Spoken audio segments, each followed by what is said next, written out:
What's the millennial question? Apparently, millennials, as a generation, which is a group of people who were born approximately 1984 and after, are tough to manage. And they're accused of being entitled and narcissistic and self-interested, unfocused, lazy. But entitled is the big one. And because they confound leadership so much, what's happening is leaders are asking the millennials, what do you want? And millennials are saying, we want to work in a place with purpose, love that. We want to make an impact, you know, whatever that means. We want free food and beanbags. And so somebody articulates some sort of purpose, there's lots of free food and there's beanbags, and yet for some reason they're still not happy. And that's because they're missing, there's a missing piece. What I've learned is that I can break it down into 4 pieces, right? There are four things, 4 characteristics. One is parenting, the other one is technology, the third is impatience, and the fourth is environment. The generation that we call the millennials, too many of them grew up subject to, not my words, failed parenting strategies, you know? Where, for example, they were told that they were special all the time. They were told that they could have anything they want in life, just because they want it, right? They were told, some of them got into honors classes, not because they deserved it, but because their parents complained. And some of them got A's, not because they earned them, but because the teachers didn't want to deal with the parents. Some kids got participation medals. You got a medal for coming in last, right? Which the science we know is pretty clear, which is it devalues the medal and the reward for those who actually work hard. And that actually makes the person who comes in last feel embarrassed because they know they didn't deserve it. So it actually makes them feel worse, right? So you take this group of people and they graduate school and they get a job and they're thrust into the real world, and in an instant they find out they're not special, their moms can't get them a promotion, that you get nothing for coming in last, and by the way, you can't just have it because you want it, right? And in an instant, their entire self-image is shattered. And so you have an entire generation that's growing up with lower self-esteem than previous generations. The other problem, to compound it, is we're growing up in a Facebook, Instagram world. In other words, we're good at putting filters on things. We're good at showing people that life is amazing even though I'm depressed, right? And so everybody sounds tough, and everybody sounds like they got it all figured out. And the reality is there's very little toughness, and most people don't have it figured out. And so when the more senior people say, well, what should we do? They sound like, this is what you got to do. And they have no clue. Right? So you have an entire generation growing up with lower self-esteem than previous generations, right? Through no fault of their own. Through no fault of their own, right? They were dealt a bad hand, right? Now let's add in technology. We know that engagement with social media and our cell phones releases a chemical called dopamine. That's why when you get a text, it feels good, right? So, you know, we've all had it where you're feeling a little bit down or feeling a bit lonely, and so you send out 10 texts to 10 friends, you know, hi, hi, hi, hi, hi, because it feels good when you get a response, right? Right? It's why we count the likes. It's why we go back 10 times to see if my Instagram is growing slower. Did I do something wrong? Do they not like me anymore? Right? The trauma for young kids to be unfriended, right? Because we know when you get a hit of dopamine, which feels good. It's why we like it. It's why we keep going back to it. Dopamine is the exact same chemical that makes us feel good when we smoke, when we drink, and when we gamble. In other words, it's highly, highly addictive. Right? We have age restrictions on smoking, gambling, and alcohol, and we have no age restrictions on social media and cell phones, which is the equivalent of opening up the liquor cabinet and saying to our teenagers, hey, by the way, this adolescence thing, if it gets you down. But that's basically what's happening. That's basically what's happening, right? That's basically what happened. You have an entire generation that has access to an addictive, numbing chemical called dopamine through social media and cell phones as they're going through the high stress of adolescence. Why is this important? Almost every alcoholic discovered alcohol when they were teenagers. When we're very, very young, the only approval we need is the approval of our parents. And as we go through adolescence, we make this transition where we now need the approval of our peers. Very frustrating for our parents, very important for us. It allows us to acculturate outside of our immediate families into the broader tribe. right? It's a highly, highly stressful and anxious period of our lives, and we're supposed to learn to rely on our friends. Some people, quite by accident, discover alcohol and numbing effects of dopamine to help them cope with the stresses and anxieties of adolescence. Unfortunately, that becomes hardwired in their brains, and for the rest of their lives, when they suffer significant stress, they will not turn to a person, they will turn to the bottle. Social stress, financial stress, career stress. That's pretty much the primary reasons why an alcoholic drinks, right? What's happening is because we're allowing unfettered access to these dopamine-producing devices and media, basically it's becoming hardwired, and what we're seeing is as they grow older, too many kids don't know how to form deep, meaningful relationships. Their words, not mine. They will admit that many of their friendships are superficial. They will admit that their friends, that they don't count on their friends, they don't rely on their friends, they have fun with their friends, but they also know that their friends will cancel on them as something better comes along. Deep, meaningful relationships are not there because they never practice the skill set, and worse, they don't have the coping mechanisms to deal with stress. So when significant stress starts to show up in their lives, they're not turning to a person, they're turning to a device, they're turning to social media, they're turning to these things which offer temporary relief. We know, the science is clear, we know that people who spend more time on Facebook suffer higher rates of depression than people who spend less time on Facebook. Right? These things balanced. Alcohol is not bad, too much alcohol is bad. Gambling is fun, too much gambling is dangerous. Right? There's nothing wrong with social media and cell phones. It's the imbalance.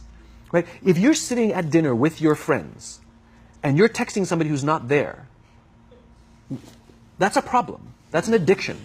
If you're sitting in a meeting with people you're supposed to be listening to and speaking, and you put your phone on the table, face up or face down, I don't care, that sends a subconscious message to the room that you're just not that important to me right now. Right? That's what happens. And the fact that you cannot put it away is because you are addicted. Right? If you wake up and you check your phone before you say good morning to your girlfriend, boyfriend, or spouse, you have an addiction. And like all addiction, in time, it'll destroy relationships, it'll cost time, and it'll cost money, and it'll make your life worse. Right? So you have a generation growing up with lower self-esteem that doesn't have the coping mechanisms to deal with stress. Right? Now you add in the sense of impatience. Right? They've grown up in a world of instant gratification. You want to buy something, you go on Amazon, it arrives the next day. You want to watch a movie? Log on and watch a movie. You don't check movie times. You want to watch a TV show? Binge. You don't even have to wait week to week to week. Right? I know people who skip seasons just so they can binge at the end of the season, right? Instant gratification. You want to go on a date, you don't even have to learn how to be like, hey. You don't even have to learn and practice that skill. You don't have to be the uncomfortable one who says yes when you mean no and says no when you mean no and yes when you... You don't have to swipe right. Bang, I'm a stud. Right? You don't have to learn the social and coping mechanisms, right? Everything you want, you can have instantaneously. Everything you want, instant gratification. Except job satisfaction and strength of relationships, there ain't no app for that. They are slow, meandering, uncomfortable, messy processes. And so I keep meeting these wonderful, fantastic, idealistic, hardworking, smart kids. They've just graduated school. They're in their entry-level job. I sit down with them and I go, how's it going? They go, I think I'm going to quit. I'm like, why? They're like, I'm not making an impact. I'm like, you've been here 8 months. You know? It's as if they're standing at the foot of a mountain, and they have this abstract concept called impact that they want to have in the world, which is the summit. What they don't see is the mountain. I don't care if you go up the mountain quickly or slowly, but there's still a mountain. And so what this young generation needs to learn is patience. That some things that really, really matter, like love, or job fulfillment, joy, love of life, self-confidence, a skill set, any of these things, all of these things take time. Sometimes you can expedite pieces of it, but the overall journey is arduous and long and difficult. And if you don't ask for help and learn that skill set, you will fall off the mountain, or you will, the worst case scenario, and we're already seeing it, the worst case scenario is we're seeing an increase in suicide rates, we're seeing an increase in this generation, we're seeing an increase in accidental deaths due to drug overdoses, we're seeing more and more kids drop out of school or take leaves of absence due to depression, unheard of. These are all, this is really bad. The best case scenario, those are all bad cases, right? The best case scenario is you'll have an entire population growing up and going through life and just never really finding joy. They'll never really find deep fulfillment in work or in life. They'll just waft through life, and it'll be just, it's fine. How's your job? It's fine. It's the same as yesterday. How's your relationship? It's fine. Like that's the best case scenario. Which leads me to the fourth point, which is environment. Which is we're taking this amazing group of young, fantastic kids who were just dealt a bad hand. It's no fault of their own. And we put them in corporate environments that care more about the numbers than they do about the kids. They care more about the short-term gains than the long-term life of this young human being. We care more about the year than the lifetime, right? And so we are putting them in corporate environments that aren't helping them build their confidence, that aren't helping them learn the skills of cooperation, that aren't helping them overcome the challenges of a digital world and finding more balance, that isn't helping them overcome the need to have instant gratification and teach them the joys and impact and the fulfillment you get from working hard on something for a long time that cannot be done in a month or even in a year.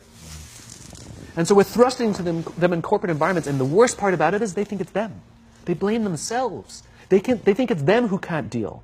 And so it makes it all worse. It's not. I'm here to tell them it's not them.